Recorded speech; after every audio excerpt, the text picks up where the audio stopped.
فرشتے کو دیکھتے ہی اب ہلنے لگے، کانپنے اور لرزنے لگے۔ پہلی بار بھی اب کا جسم کانپ رہا تھا، ہوا کہ پتوں کی طرح ہل رہا تھا۔ لیکن کیا یہ کانپنا بھی اسی طرح کا تھا؟ کیا یہ ہلنا بھی اسی جیسا تھا؟ خوف اور گھبراہٹ کا، رعب اور دہشت کا؟ نہیں، اس میں مسرت کی حلاوت تھی، خوشی اور اطمینان کی ٹھنڈک تھی۔ آپ اسی حال میں گھر آئے اور فرمایا، اے خدیجہ، مجھے کچھ اڑا دو اڑا دو۔ چنانچہ اب پہ ایک کپڑا ڈال دیا گیا کہ اتنے میں فرشتہ یہ وہی لے کر آ گیا، ایک کپڑے میں لپٹنے والے، اٹھو پھر ڈرا اور اپنے رب کی بڑائی بیان کرو، اور اپنے کپڑے پاک رکھو اور گندگیوں سے الگ رہو۔ اب کلیجے کو ٹھنڈک نصیب ہو گئی، ذہن کو سکون مل گیا اور طبیعت کو اطمینان ہو گیا۔ سب اندیشے داور ہو گئے اور سارے خطرے جاتے رہے اور رہے خدیجہ تو نہ پوچھو ان کا کیا حال تھا۔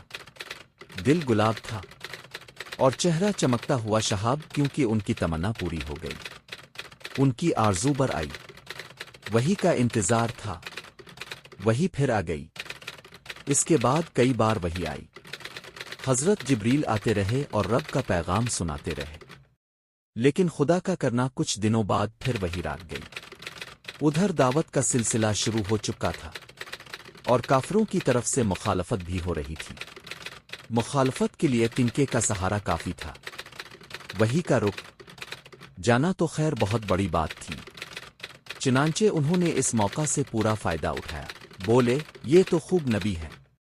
2-4 دن آسمان سے بات چیت رہی، جبریل کا آنا جانا رہا، اور پھر غائب، کلام پیغام سب بند۔